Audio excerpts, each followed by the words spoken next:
Et si l'encre sur ta peau pouvait murmurer des secrets sur ton âme?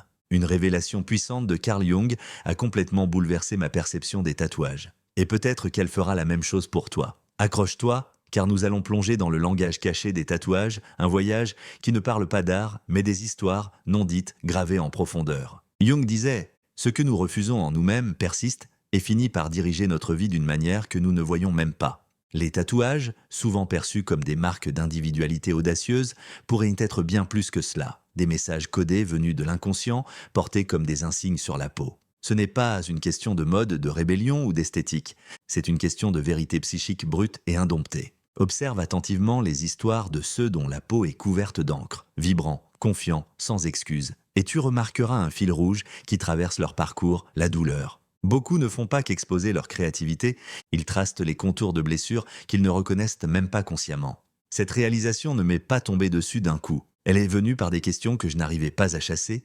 Pourquoi les tatouages apparaissent-ils souvent lors de bouleversements dans la vie? Pourquoi ces images, phénix, poignard, rose fané, semblent-elles liées à la perte, à la lutte, à des identités fracturées? Et pourquoi les dessins les plus audacieux reflètent-ils souvent les ombres les plus profondes de l'esprit? Plus j'explorais, plus tout devenait clair. Les tatouages ne sont pas toujours de la décoration. Ils sont l'inconscient qui hurle pour être entendu. Jung appelait cela l'ombre, la partie cachée de nous-mêmes que nous refoulons, ignorons ou craignons.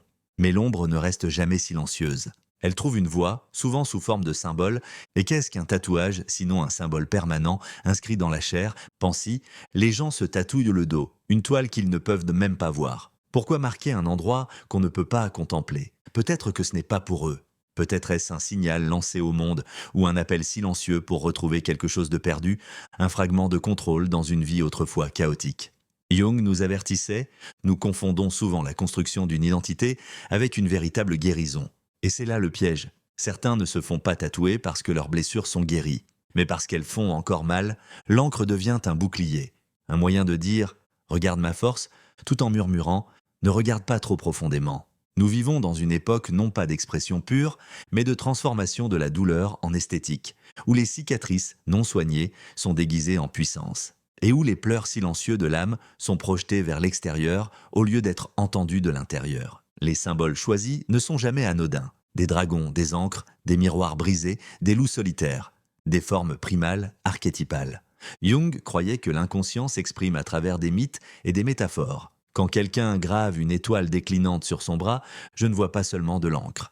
Je vois un moment où sa lumière s'est éteinte. Une lumière qu'il cherche encore. Jung parlait aussi de la persona, ce masque que nous portons pour entrer dans le moule social. Lisse, obéissant, acceptable. Alors que se passe-t-il quand quelqu'un s'affiche recouvert d'encre brute et tranchante? Il arrache ce masque, il rejette le scénario du monde. Mais attention, remplacer un masque par un autre ne signifie pas nécessairement être libre. Cela pourrait être un nouveau costume. Jung nous mettait en garde contre cela. Forger une identité en opposition plutôt que de découvrir qui l'on est réellement. Beaucoup disent que les tatouages créent une dépendance. Ils disent « ça me recentre » ou « ça me fait sentir vivant ». Mais vivant comment? La réponse pointe souvent vers la douleur. Trahison, chagrin, abandon, honte, l'aiguille devient un rituel. Une tentative de reprendre possession d'un corps qui, un jour, a semblé violé ou impuissant. Mais est-ce que cela guérit vraiment? Ou est-ce que cela enterre la blessure plus profondément, chaque couche d'encre ajoutant un couvercle supplémentaire? La science le confirme. Les études montrent que ceux qui vivent des luttes émotionnelles intenses, traumatismes, instabilité, conflits internes, sont bien plus enclins à chercher des tatouages, piercings ou modifications corporelles. La vraie question n'est pas « pourquoi le font-ils ?»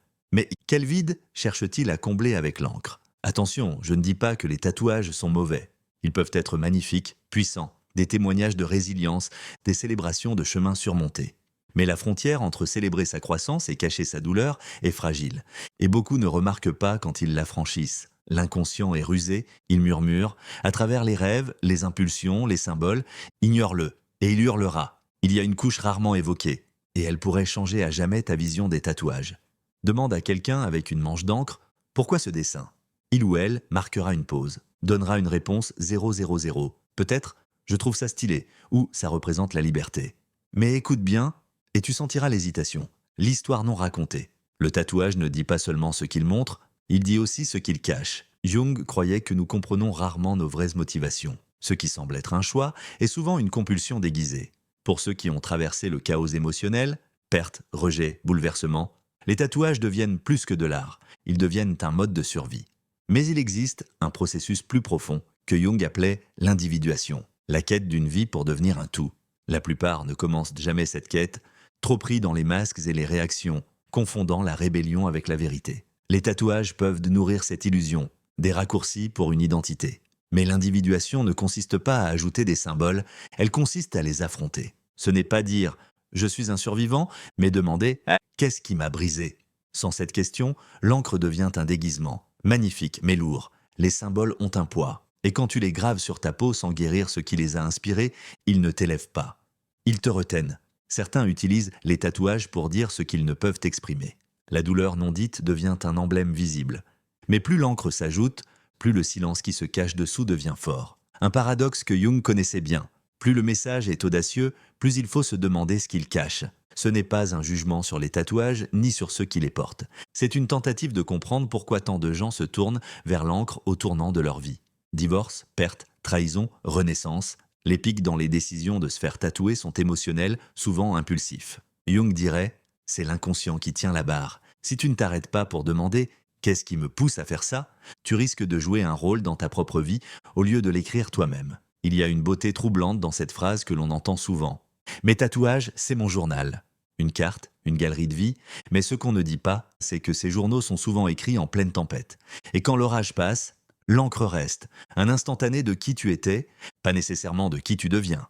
Alors, es-tu en train de bâtir ton avenir ou de sanctifier ton passé ? Qu'en penses-tu ? Est-ce que les tatouages racontent des histoires de guérison ou dissimulent-ils des blessures plus profondes ? Partage ton avis en commentaire, like la vidéo si elle t'a donné une nouvelle perspective et abonne-toi pour ne pas manquer la partie 2 où nous dévoilerons la dernière couche de ce mystère, celle qui pourrait bien tout changer.